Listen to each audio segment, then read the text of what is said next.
വീര്യം കുറഞ്ഞ മദ്യത്തിന്റെ നികുതി ഇളവ് ഉൾപ്പെടുത്തിയ ധനബില്ല് ഇന്ന് നിയമസഭയിൽ അവതരിപ്പിക്കും. ബില്ലിനെതിരെ പ്രതിപക്ഷം നിയമസഭയിൽ പ്രതിഷേധമുയർത്തുമെന്ന കാര്യത്തിൽ സംശയമില്ല. ബജറ്റ് ചർച്ചയ്ക്കുള്ള മറുപടിയിൽ വീര്യം കുറഞ്ഞ മദ്യത്തിനുള്ള നികുതി ഇളവ് UDF-ൽ ചർച്ച ചെയ്തു മാത്രമേ നടപ്പാക്കൂ എന്നായിരുന്നു മുഖ്യമന്ത്രിയുടെ വാദം. എന്നാൽ തീരുമാനവുമായി മുന്നോട്ട് എന്നതാണ് ധനബില്ലിൽ നിന്നും വ്യക്തമാകുന്നത്.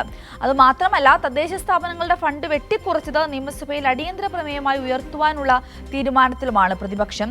അപ്പോൾ ഇന്നത്തെ നിയമസഭ എന്ന് പറയുന്നത് പ്രക്ഷുബ്ധമാകുമെന്ന കാര്യത്തിൽ യാതൊരുവിധ സംശയവുമില്ല. ഷീജ കൂടി തയ്യാറായിട്ടുണ്ട് നമ്മളോടൊപ്പം. ഷീജയിലേക്ക് പോകാം. Sheeja, good morning. ഇന്ന് ഇപ്പം നിയമസഭയുടെ മുമ്പിലാണ് ഷീജ ഉള്ളത്. ഇന്നത്തെ ഒരു ദിവസം എന്ന് പറയുന്നത് തന്നെ വളരെയധികം സങ്കീർണമായ ഒരു ദിവസമാണ്. രണ്ട് പ്രധാനപ്പെട്ട ചോദ്യങ്ങളാണ്. ഈ ആദ്യം ബജറ്റ് അവതരിപ്പിക്കുന്ന സമയത്ത് തന്നെ ഈ ബജറ്റിൽ മറുപടി പറയുമ്പോൾ ഭരണപക്ഷം പറഞ്ഞത് UDF-ൽ ചർച്ച ചെയ്യും, അതിനുശേഷമായിരിക്കും തീരുമാനമെന്നാണ്. ഇന്നിപ്പോൾ ഇതാ ധനബില്ല് അവതരിപ്പിക്കുവാൻ പോകുന്നു. UDF-ൽ ചർച്ച ചെയ്തോ, എന്താണ് തീരുമാനം എന്നതിനെ കുറിച്ച് വ്യക്തമായ ഒരു ധാരണയും പൊതുസമൂഹത്തിന് ലഭിക്കുന്നില്ല എന്നതല്ലേ യാഥാർത്ഥ്യം? Good morning Sindhuri. ഏതായാലും മദ്യത്തിന്റെ കാര്യത്തിൽ, അതായത് വീര്യം കുറഞ്ഞ മദ്യത്തിന് നികുതി ഇളവ് നൽകാനുള്ള സർക്കാരിന്റെ തീരുമാനം, അത് മുഖ്യമന്ത്രി സ്വന്തം നിലക്കെടുത്തൊരു തീരുമാനമായിരുന്നു. അതായിരുന്നു ബജറ്റിന്റെ പ്രസംഗത്തിൽ അദ്ദേഹം ഉൾപ്പെടുത്തിയതും. അത് വലിയ വിവാദമായിരുന്നു. പ്രത്യേകിച്ചും എക്സൈസ് വകുപ്പ് മന്ത്രി അറിഞ്ഞില്ല, മുന്നണി അറിഞ്ഞില്ല എന്നുള്ളത് കൊണ്ട് തന്നെ അത് മുന്നണിക്കുള്ളിലും വലിയ അതൃപ്തിക്കിടയാക്കി. പ്രത്യേകിച്ചും പ്രധാന ഘടകകക്ഷിയായ ലീഗ് ഉൾപ്പെടെയുള്ളവർ പ്രതിഷേധവുമായി രംഗത്തെത്തുകയും ചെയ്തിരുന്നു. ആ ഒരു പശ്ചാത്തലത്തിലാണ് താൽക്കാലികമായി ഈ ഒരു പ്രതിഷേധങ്ങൾക്ക് അയവ് വരുത്തുന്നതിന്റെ ഭാഗമായി ബജറ്റ് ചർച്ചയ്ക്കുള്ള മറുപടിയിൽ മുഖ്യമന്ത്രി പറഞ്ഞതെന്ന് പറയുന്നത്, ഈ വീര്യം കുറഞ്ഞ മദ്യത്തിന് നികുതി ഇളവ് നൽകാനുള്ള തീരുമാനം അത് സർക്കാർ മുന്നണിയിലും കൃത്യമായ രീതിയിൽ തന്നെ മന്ത്രിസഭയിലും അടക്കം ചർച്ച ചെയ്ത് തന്നെയായിരിക്കും ആ ഒരു തീരുമാനത്തിലേക്ക് പോകുക എന്നുള്ള കാര്യമായിരുന്നു. പക്ഷേ അങ്ങനെയല്ല മുഖ്യമന്ത്രി ഉദ്ദേശിക്കുന്നത് എന്നുള്ളത് ധനബില്ലിൽ ഈ നികുതി ഘടന അതേ രീതിയിൽ തന്നെ ഉൾപ്പെടുത്തിയതിലൂടെ വ്യക്തമായിരുന്നു. ഇന്നിപ്പോൾ ആ ധനബില്ലാണ്, അതായത് വീര്യം കുറഞ്ഞ മദ്യത്തിന് നികുതി ഇളവ് നൽകുന്ന അതേ കാര്യങ്ങൾ ആ രീതിയിൽ തന്നെ നികുതി ഘടന ഉൾപ്പെടുത്തിയിട്ടുള്ള ധനബില്ലാണ് ഇന്നിപ്പോൾ ധനമന്ത്രി കൂടിയായിട്ടുള്ള മുഖ്യമന്ത്രി VD സതീശൻ നിയമസഭയിൽ അവതരിപ്പിച്ച് അത് ഇന്ന് തന്നെ പാസ്സാക്കുന്നതിന് വേണ്ടിയിട്ടുള്ള ഒരു തീരുമാനം തന്നെയാണ് സർക്കാർ സ്വീകരിച്ചിട്ടുള്ളത്. പക്ഷേ ശക്തമായിട്ടുള്ള പ്രതിഷേധം പ്രതിപക്ഷം ഉയർത്തുന്നതായിരിക്കും. അതിൽ പ്രതിപക്ഷം മുന്നോട്ട് വയ്ക്കുന്നത്, ഈ രീതിയിൽ ധനബില്ല് പാസ്സാക്കി കഴിഞ്ഞാൽ പിന്നീട് അതിൽ നിന്ന് പിന്നോട്ട് പോകാൻ സർക്കാരിന് സാധിക്കുകയില്ല. പ്രത്യേകിച്ചും ബക്കാടി പോലെയുള്ള മദ്യക്കമ്പനികൾക്ക് അവർക്ക് അനുകൂലമാകും കാര്യങ്ങൾ. കാരണം അവർക്ക് ഇതുമായി ബന്ധപ്പെട്ട് സർക്കാർ മുന്നോട്ട് പോകുന്നില്ല എന്ന് പറയുമ്പോൾ പോലും അതുമായി ബന്ധപ്പെട്ട് കോടതിയെ സമീപിക്കുകയാണെങ്കിൽ അവർക്ക് സ്വാഭാവികമായും ഈ ബില്ല് പാസ്സായി എന്നുള്ളത് അവർക്ക് അനുകൂലമായി വരും എന്നുള്ള കാര്യം തന്നെയാണ് പ്രതിപക്ഷം ഉയർത്തുന്നത്. അതുകൊണ്ട് തന്നെ ആ നികുതി ഘടന ധനബില്ലിൽ നിന്ന് ഒഴിവാക്കി വേണം പാസ്സാക്കേണ്ടത് എന്നുള്ളൊരു ആവശ്യം തന്നെയാണ് പ്രധാനമായും പ്രതിപക്ഷം മുന്നോട്ട് വയ്ക്കുന്നത്. പക്ഷേ സർക്കാർ മുന്നോട്ട് വയ്ക്കുന്ന വാദമാകട്ടെ, ഈ ധനബില്ല് പാസ്സാക്കിയാലും ഇതുമായി ബന്ധപ്പെട്ടുള്ള കാര്യങ്ങളിൽ തീരുമാനം അത് മുന്നണിയിൽ ചർച്ച ചെയ്തതിനു ശേഷം മാത്രമേ ഈ വീര്യം കുറഞ്ഞ മദ്യവുമായി ബന്ധപ്പെട്ടുള്ള കാര്യത്തിൽ ഒരു അന്തിമ തീരുമാനത്തിലേക്ക് സർക്കാർ എത്തുകയുള്ളൂ എന്നുള്ളതാണ്. പക്ഷേ അത് കണ്ണിൽ പൊടിയിടാനുള്ളൊരു നീക്കമാണ് എന്നുള്ളത് തന്നെയാണ് പ്രതിപക്ഷം ഉയർത്തുന്ന വിഷയമെന്ന് പറയുന്നത്. ഏതായാലും സഭ പ്രക്ഷുബ്ധമാകും എന്നുള്ളതിൽ ഒരു തരത്തിലുള്ള സംശയമില്ല. പ്രതിപക്ഷം ഈ വിഷയത്തിലുള്ള പ്രതിഷേധം ശക്തമായ രീതിയിൽ തന്നെ സഭയിൽ ഉന്നയിച്ച് മുന്നോട്ട് പോകുക എന്നുള്ളത് തന്നെയാണ് തീരുമാനിച്ചിരിക്കുന്നത്. ഇത് ധനബില്ലിന്റെ മാത്രം വിഷയമാണ്. അതിനപ്പുറത്തേക്ക് നിരവധി വിഷയങ്ങൾ സിന്ധൂരി പറഞ്ഞതുപോലെ തന്നെ ഇന്നിപ്പോൾ സഭയിൽ വരുന്നുണ്ട്. അതിൽ ഒന്ന്, പ്രതിപക്ഷം അടിയന്തര പ്രമേയത്തിന് നോട്ടീസ് നൽകിയിട്ടുള്ള വിഷയമാണ്. അത് തദ്ദേശ സ്ഥാപനങ്ങൾക്ക് ഫണ്ട് വെട്ടിക്കുറയ്ക്കുന്നു. അതോടൊപ്പം തന്നെ മൂന്നാമത്തെ ഗഡു ഇതുവരെയായി തദ്ദേശ സ്ഥാപനങ്ങൾക്ക് നൽകിയിട്ടില്ല. ഇത് വലിയ തോതിൽ തദ്ദേശ സ്ഥാപനങ്ങളുടെ പ്രവർത്തനത്തെ ബാധിച്ചു തുടങ്ങിയിട്ടുണ്ട് എന്നുള്ളത് തന്നെയാണ് ഈ സംസ്ഥാനത്തൊട്ടാകെയായിട്ടുള്ളൊരു സാഹചര്യം നോക്കുമ്പോൾ മനസ്സിലാക്കാൻ സാധിക്കുന്നത്. ആ ഒരു പശ്ചാത്തലത്തിൽ ആ വിഷയം ഇന്നിപ്പോൾ സഭയിൽ അടിയന്തര പ്രമേയമായി ഉന്നയിക്കാനാണ് പ്രതിപക്ഷം തീരുമാനിച്ചിരിക്കുന്നത്. GR അനിലായിരിക്കും ഈ വിഷയത്തിൽ നോട്ടീസ് നൽകുക. ഇപ്പോൾ നോട്ടീസ് നൽകി കഴിഞ്ഞിട്ടുണ്ട്. ഏതായാലും 9 മണിക്ക് തന്നെ ചോദ്യോത്തരവേള ആരംഭിക്കുന്നതായിരിക്കും. ചോദ്യോത്തരവേള ആരംഭിച്ചതിന് ശേഷം 10 മണിയോടുകൂടി ശൂന്യവേളയിലേക്ക് കടക്കുമ്പോഴായിരിക്കും ഈ നോട്ടീസിന്റെ കാര്യത്തിൽ ഏത് രീതിയിലുള്ളൊരു സമീപനമായിരിക്കും സർക്കാർ സ്വീകരിക്കുക എന്നുള്ളത് വ്യക്തമാകുക. ഏതായാലും അതിനുശേഷവും നിരവധി വിഷയങ്ങൾ, പ്രത്യേകിച്ചും ഈ പവർ കട്ടുമായി ബന്ധപ്പെട്ടൊക്കെ ഉള്ള വലിയ വിഷയങ്ങൾ സംസ്ഥാനത്തൊട്ടാകെയായി ജനങ്ങൾ നേരിടുന്നുണ്ട്. അതിൽ ഇന്ന് വൈദ്യുതി വകുപ്പ് മന്ത്രിയുടെ പ്രസ്താവന ഇന്ന് നിയമസഭയിലുണ്ട്. അതോടൊപ്പം തന്നെ കേരളം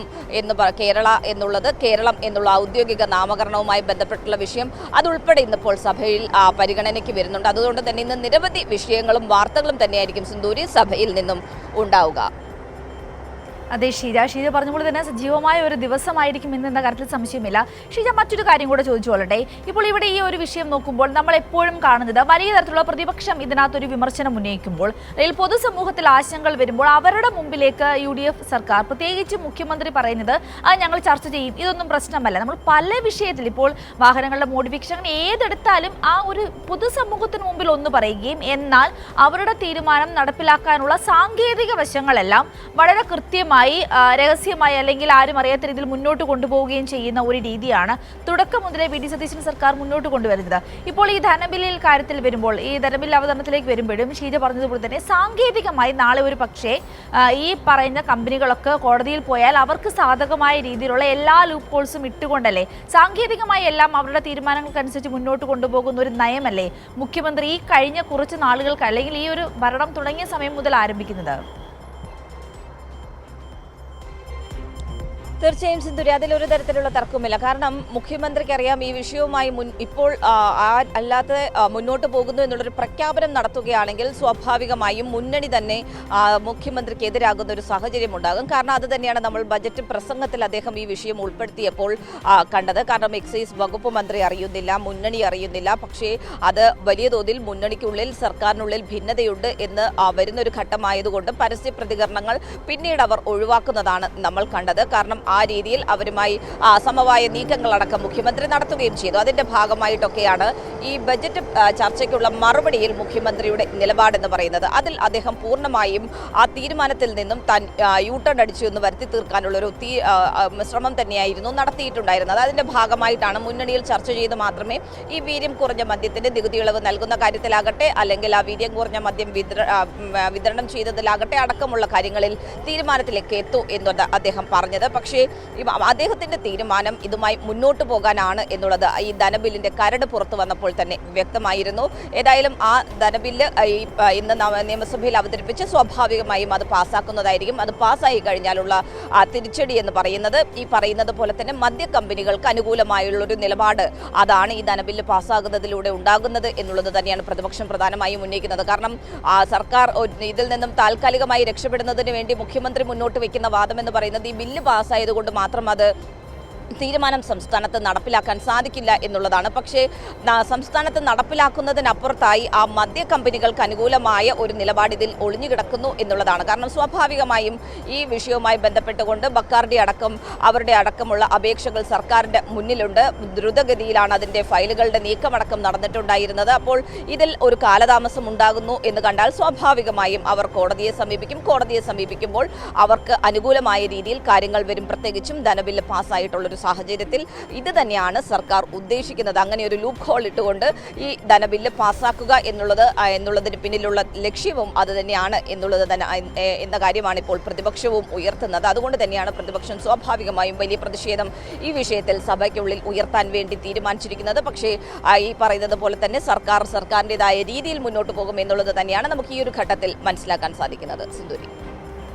ശരി ഷീജ, വ്യക്തമാണ് കാര്യങ്ങൾ. വളരെ വിശദമായി തന്നെ ഇന്ന് എന്താണ് സഭയിൽ നടക്കുക എന്നതിനെക്കുറിച്ച് ഷീജ നമ്മളോട് വിശദമാക്കുകയുണ്ടായി. ഷീജ പറഞ്ഞതുപോലെ തന്നെ സജീവമായ വളരെയധികം ഏറ്റവും പ്രധാനമായും ഇത്തരത്തിലുള്ള VD സതീശൻ സർക്കാരിൻ്റെ ലൂപ്പ് ഹോൾസിനെ അല്ലെങ്കിൽ അവരുടെ തന്ത്രങ്ങളെയൊക്കെ പൊളിക്കുന്ന രീതിയിൽ കാര്യങ്ങൾ വ്യക്തമാക്കുവാനും പ്രതിഷേധം ഉന്നയിക്കുവാനും കൃത്യമായി പ്രതികരിക്കുന്ന ഒരു പ്രതിപക്ഷം ഇന്ന് കേരളത്തിലുണ്ട്.